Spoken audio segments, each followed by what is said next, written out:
Chosen One, they're hunting you now in rooms you'll never see.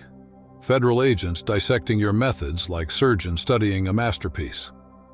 The FBI is asking, who trained you? And coming up empty, because what terrifies them isn't a classroom or a program they control. It's that you were forged by something far more dangerous.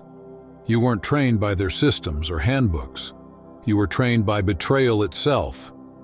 Right now, a senior analyst is staring at your file, wondering how a civilian developed capabilities that would make their best operatives nervous. How someone with no official training executed an operation so precise it's being studied in their war rooms. How you moved through their world like a ghost, leaving ruin in your wake without a single fingerprint. Your training ground existed in a dimension they cannot access, built from every sleepless night you spent calculating your next move, every moment you sat silent while they assumed you were broken, every second you spent cataloging their weaknesses while they cataloged yours. They're combing through Special Forces records, desperate to find the ghost instructor who taught you to read people like autopsy reports, but there was no instructor. Your professor was pain. Your curriculum was written in betrayal.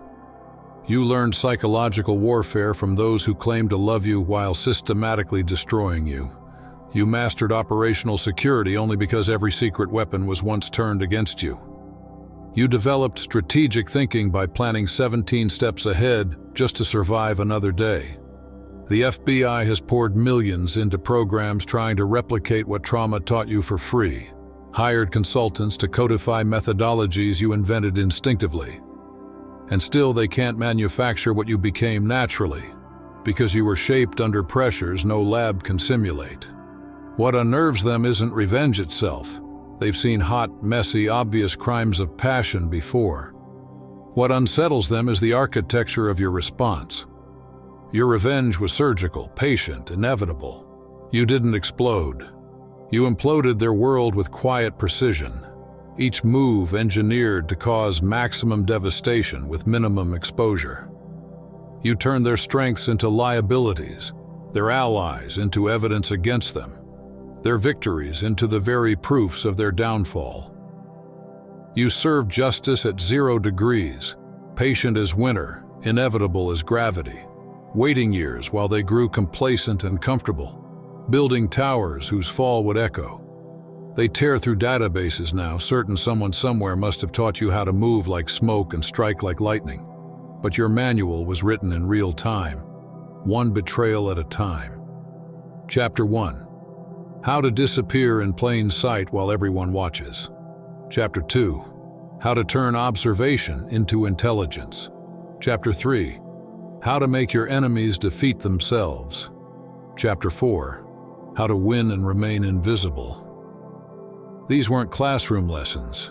They were skills honed in the crucible of survival, learned from every person who underestimated you, every night you stayed awake planning, and proven by an execution so precise that federal agencies are taking notes. Your diploma is written in the confusion on their faces, the way they move with fear now, glancing over their shoulders and wondering how many more like you are out there.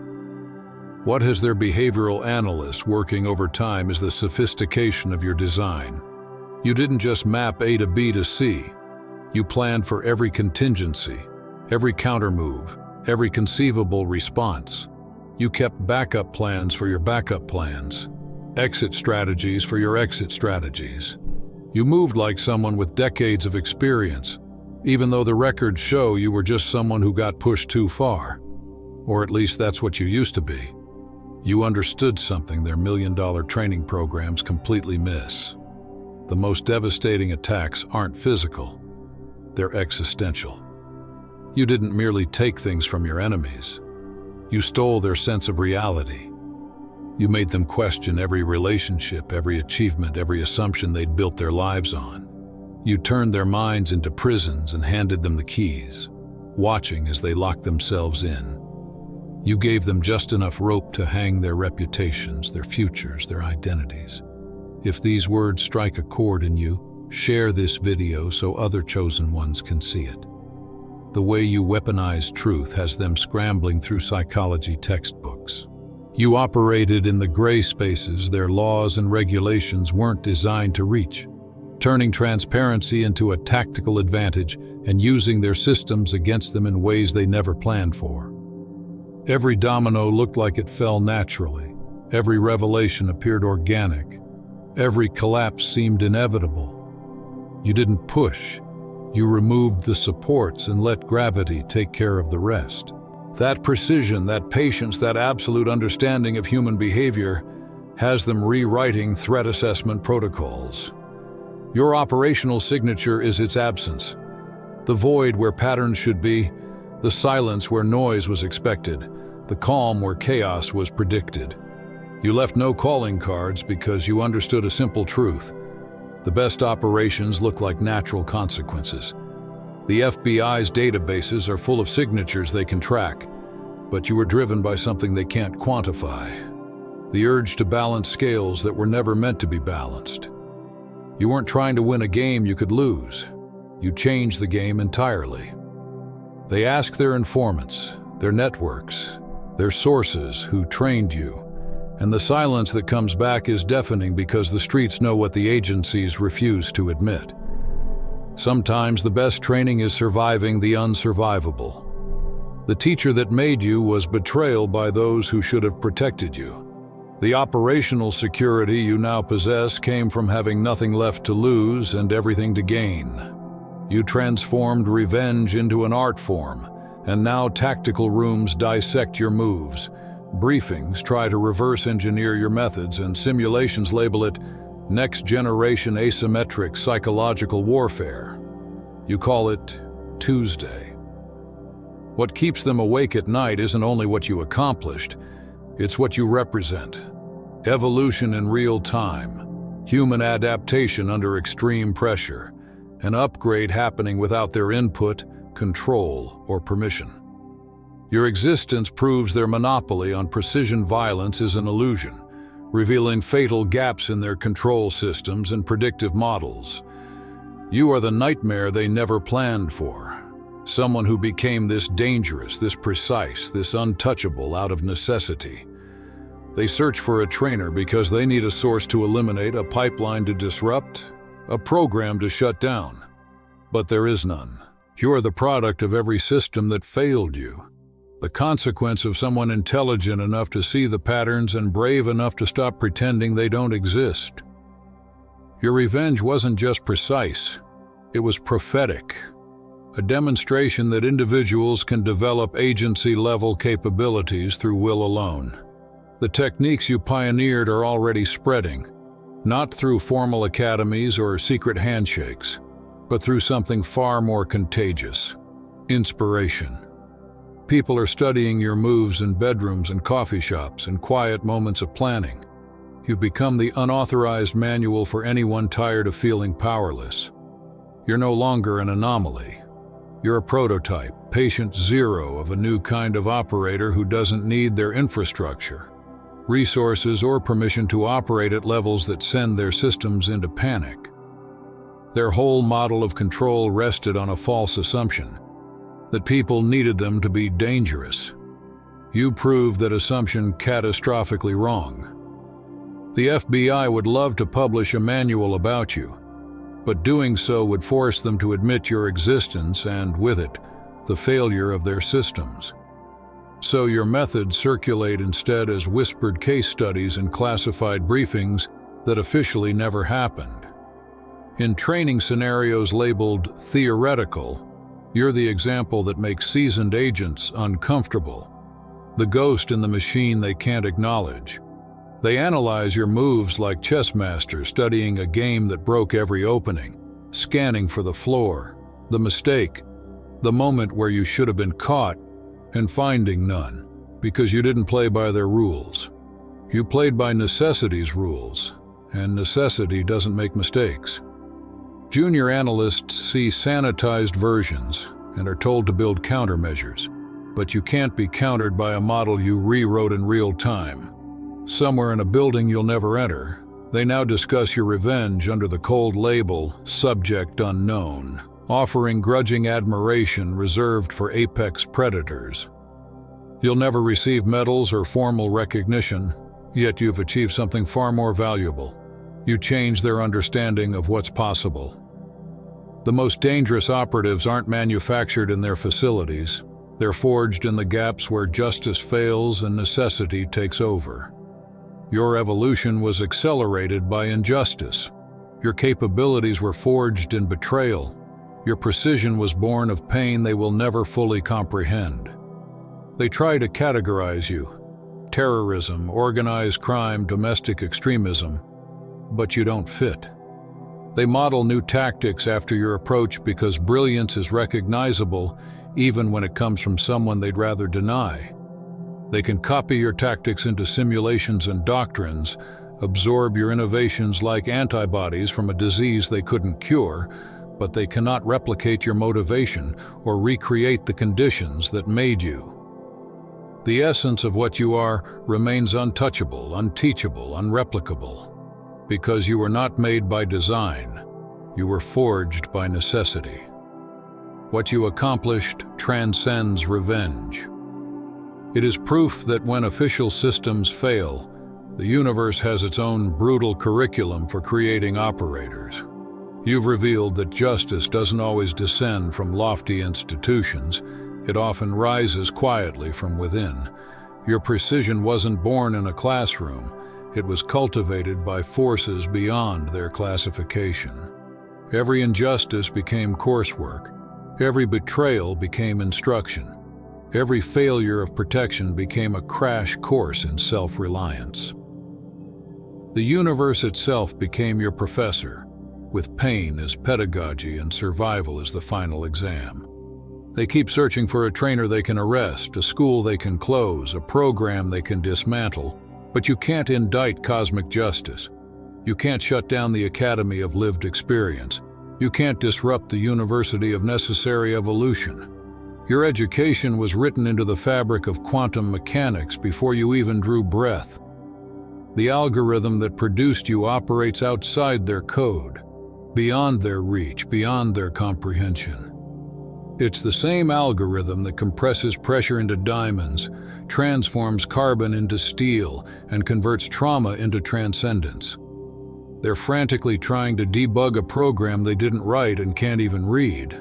Your training was administered by existence itself. Every betrayal was a lesson plan. Every abandonment, advanced coursework.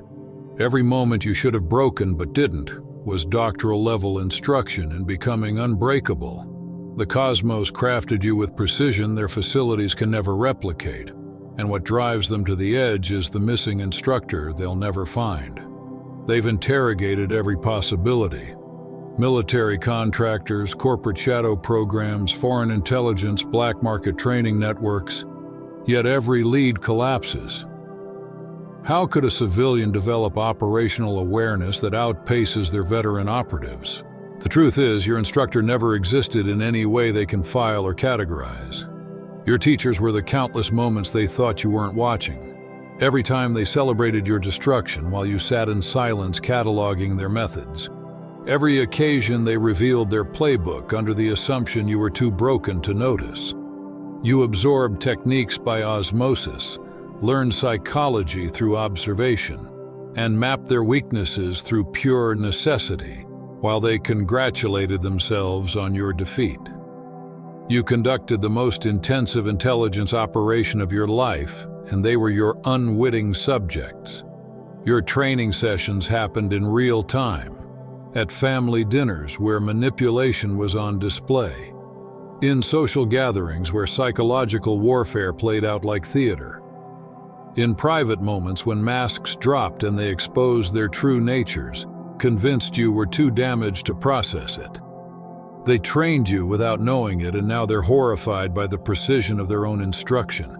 Their behavioral analysts have been dissecting your methods for months, and what keeps breaking their predictive models isn't only the sophistication of your execution, it's the absence of expected psychological markers. You didn't exhibit rage signatures. You never showed the volatility they monitor. You displayed none of the warning signs baked into their systems. Instead, you moved with the cold precision of someone who had mathematically solved human nature. You approached revenge like a controlled experiment. Your targets became equations to balance, variables to control, outcomes to predict. Your patience alone shattered their understanding of human psychology. Their models assume revenge burns hot and fast, an emotional fire demanding immediate release. But you prove the opposite, that the most devastating revenge is executed at absolute zero after years of careful preparation. You studied your targets like specimens in a lab, documented their behaviors, mapped their networks, identified their vulnerabilities, and calculated the precise pressure required for maximum collapse. You treated destruction with the precision of an engineer designing controlled demolitions. Their forensic psychologists are rewriting textbooks because of you. You've proven that revenge doesn't need to be emotional to be effective. That cold calculation can devastate more than blind fury. That patience can dismantle more thoroughly than rage. You force them to classify an entirely new category of threat they didn't even know existed. But what keeps them awake isn't just your methods, it's the phantom network they can't find. Every successful operation requires resources, logistics, information. Yet your campaigns appeared to materialize from thin air. No flagged transactions, no suspicious communications, no traceable alliances. The truth is, your network existed in plain sight. You turned the mundane into weaponry.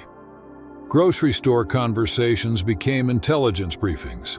Casual encounters became reconnaissance. Everyday interactions transformed into data collection opportunities. You built an invisible infrastructure that thrived below the threshold of surveillance. Your operatives were people who never knew they were working for you, colleagues who gossiped without realizing they were sharing intel, friends who vented unaware they were revealing weaknesses, strangers who shared too much in small talk thinking it harmless. You orchestrated a silent operation using assets who remained blissfully unaware of their participation, weaponizing normalcy itself into the sharpest blade. You built a network that lives in the shadows of everyday life, an intelligence apparatus running on the background noise of ordinary conversation. Timeline analysts keep trying to reverse engineer your schedule. When the planning began, how long the preparation took, what triggered execution. Their models spit out different answers because your timing defied every predictive framework they have. You didn't work on their calendar. You worked on cosmic time. You planned until conditions aligned, prepared until the moment was inevitable, and executed when converging variables made success certain. You synchronized your strategy with forces they don't monitor, waiting for the exact convergence when targets were most vulnerable and circumstances amplified your effects. They study your timing like astronomers studying celestial mechanics, baffled by how you knew the precise instant to move, and how you conducted events with the precision of a symphony written in consequences. What's pushing their analysts to the brink is your psychological methodology. You didn't attack minds directly. You restructured the reality around your targets until perception became their prison. You weaponized truth, turned facts into guided missiles, transparency into a tactical advantage. You didn't need lies. Reality, revealed at the perfect moment, did the damage for you. You didn't shove anyone off cliffs. You removed the guardrails and let momentum finish the rest. You didn't break relationships so much as reveal the cracks they already carried and let structural failure unfold naturally. That elegance has psychological warfare specialists taking notes. The most effective mind games aren't trickery, but perfectly timed disclosure of authentic information. Even more unnerving for them is the precedent you established. You proved extraordinary capabilities can arise from ordinary circumstances, that precision operations don't require institutional backing, and that one driven individual can rival entire agencies. Your methods have become an unauthorized curriculum in precision revenge, spreading through invisible channels, adapted, modified, and applied in ways that exceed your original design. They're watching the birth of a new operational philosophy that bypasses their resources, their permissions, and their detection systems, and they have nothing to stop its spread. Their question, "Who trained you?"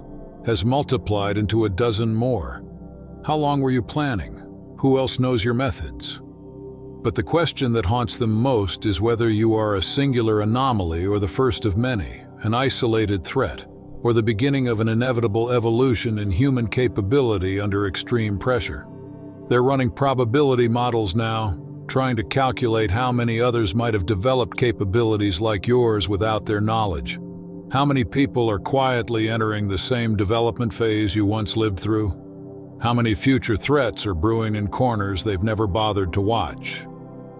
Your existence has forced a wholesale revision of their threat assessment playbook. If someone like you can appear out of nowhere, what else are they overlooking? What other forms of precise patient revenge are being perfected in invisible laboratories of necessity? The most unsettling question for them is whether their own systems are breeding your kind, whether policies meant to maintain control are actually creating the conditions that produce operators of your caliber. Their investigation into you has become one of their longest-running active cases. Every lead creates new puzzles. Every answer opens deeper mysteries, and every breakthrough exposes another layer of your preparation. They pour resources into understanding you, not because they expect tidy answers, but because they fear what those answers might reveal, that your transformation was natural, emergent, and beyond any protocol they could ever design.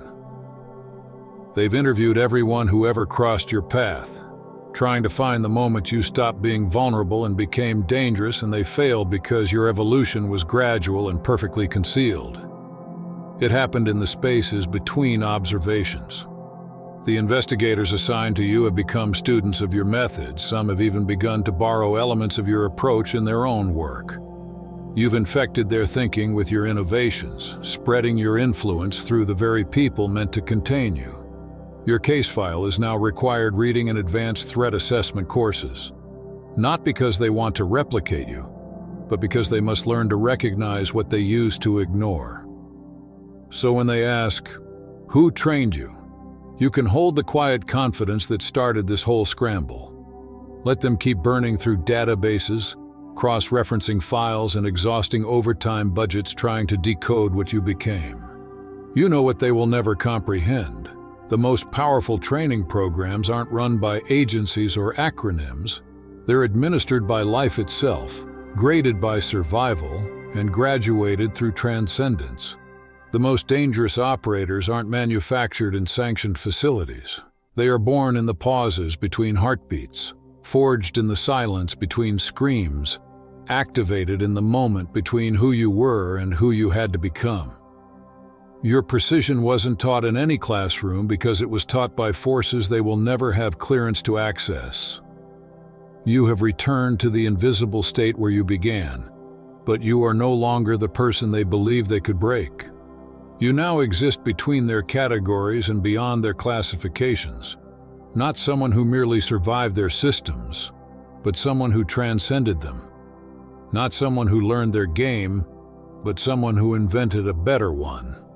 Not someone seeking petty retribution, but someone who became justice itself. Let the FBI keep asking who trained you. Your answer is written in every calculated move, every strategic breath, and every choice you made after deciding that being broken would not be your final fate. Your teacher was the universe, and your graduation gift is watching them try to solve a puzzle whose most crucial piece exists in dimensions they cannot reach. You existed because you had to. You learned because need demanded it. You evolved because extinction was the only alternative. Now, chosen one, you are precisely what you were always meant to become. Living proof that their power was a theatrical illusion, and your inevitability was the quiet logic of someone who refuses defeat.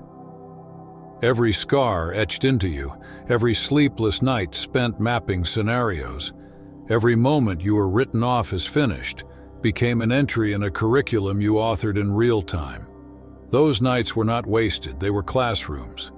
Those wounds were not merely injuries, they were study guides.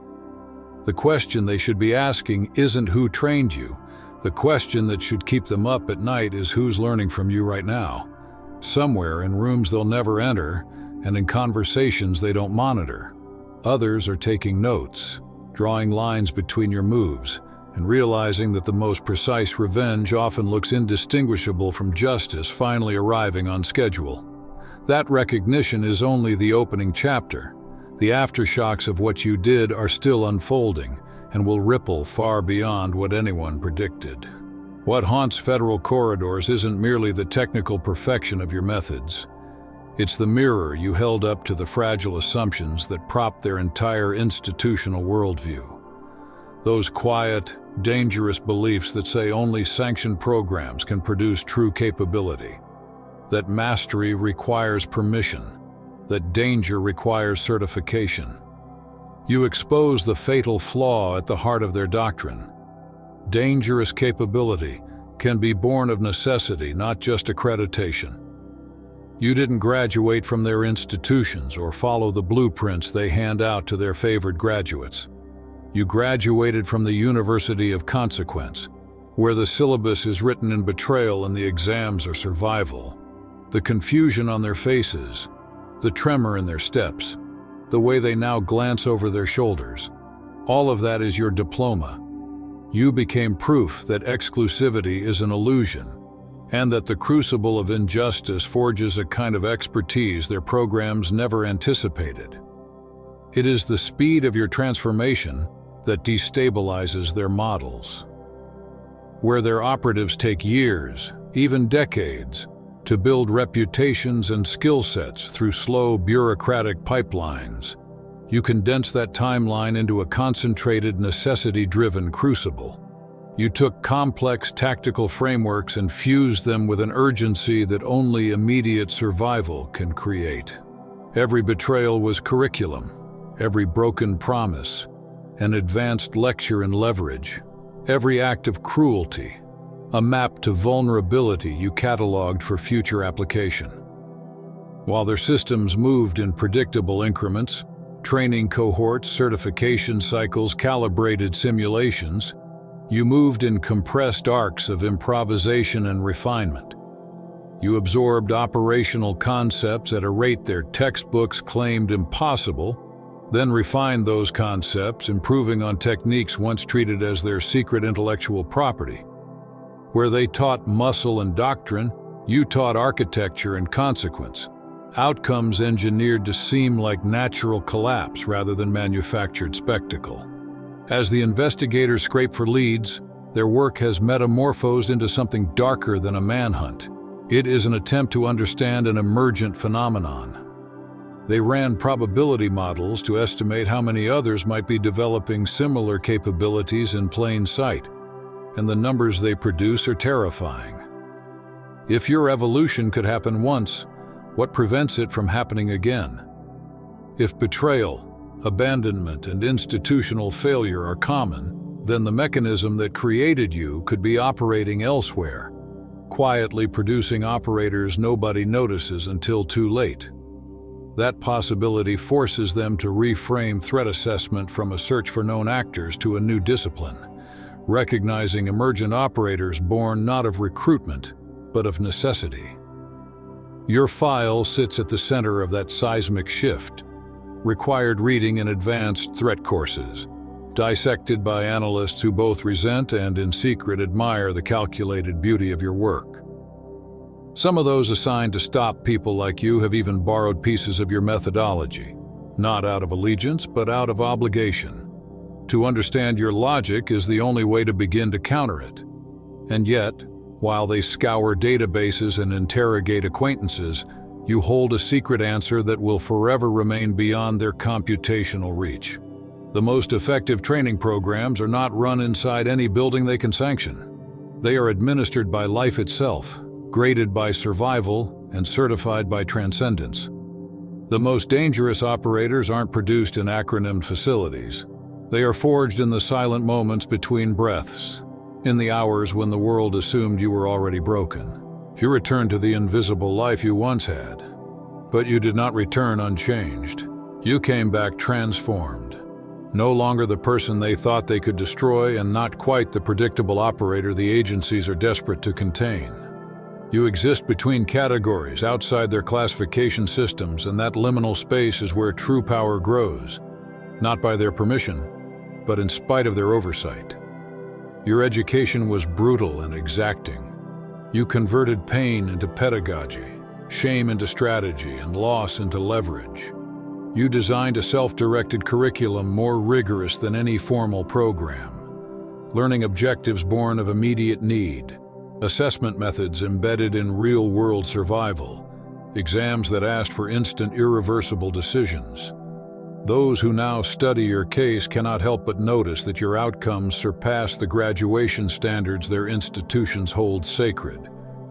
You became your own academy, an institution without walls whose alumni are the instincts that moved you.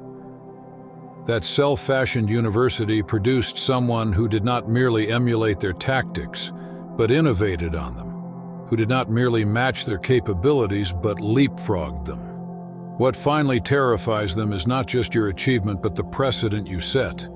The idea that one person, motivated by intelligence and driven by necessity, can compress decades of doctrine into a concentrated burst of mastery, reframes their entire operating assumption about human potential. The terrifying practical question they must answer is not whether you were trained, it's whether your blueprint is now being followed. Are other lives being shaped by the same brutal education? Are hidden operators rising like you did, fashioned in kitchens, break rooms, and quiet street corners where nobody thought to look? That possibility forces a reorientation in how they allocate attention and resources, because the conventional way of spotting threats no longer covers the territory where these operators are born. So let them keep digging through records, dredging databases, and burning through overtime budgets trying to find a trainer to arrest or a pipeline to shut down. The real answer they will never fully compute is written in every calculated move you made, every strategic pause you took, every decision after which you decided being broken would not be your final state. You trained under pressure, learned from cruelty, and graduated from an academy that issues no diplomas, only consequences. The piece of their puzzle that eludes them exists in dimensions their clearance will never touch. The quiet decision to refuse defeat, to turn agony into instruction, and to make survival the syllabus. That choice is contagious. It spreads quietly through imitation and inspiration, and that contagion is what will keep them searching long after your file is closed. Because you didn't merely exact revenge, you revealed possibility itself. You demonstrated that human potential, when fused with unbearable necessity and relentless focus, exceeds models, outpaces control, and defies containment. The truth you embody will change their world.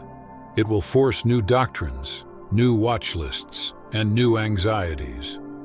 But it will also, quietly and inevitably, seed others who learn that when systems fail, life itself provides the curriculum to become something beyond what those systems can imagine. That revelation, more than any single act of retribution, is your enduring legacy, and it is the thing that will alter the balance of power long after they think they have solved the last piece of your puzzle. That's all for today. Dear Father, I pray for the growth of my faith. Help me trust you even when physical evidence is lacking. Let me believe in your perpetual presence, knowing you will never harm me. I understand that your thoughts for me are thoughts of prosperity and not harm, to give me a good future. Thank you, gracious and eternal Father, for always listening to my voice. I offer up this prayer to you in the name of Jesus. Amen. Thank you, Jesus, for your love and provision. I am grateful for your presence in my life and the abundance you bring. If this video resonated with you, please like, subscribe to the channel, and share it with those who need to hear this message. Leave a comment below about your journey and how you are preparing for your own triumphant return. If you'd like to support our work, please consider contributing through Buy Me a Coffee. This helps us continually improve our content to offer you the best. The link to Buy Me a Coffee is in the description. No gift is too small. Whether it's a penny, a prayer, or a share, your generosity helps spread God's word and brings hope to others. Don't stop here. Watch our next video for powerful revelations about the signs that reveal you are the chosen one. We've enjoyed following this spiritual journey with you. Thank you for staying with us until the end. Keep shining brightly and embrace your destiny with courage. See you next time. Blessings to all the beautiful souls from the Enlighten wisdom.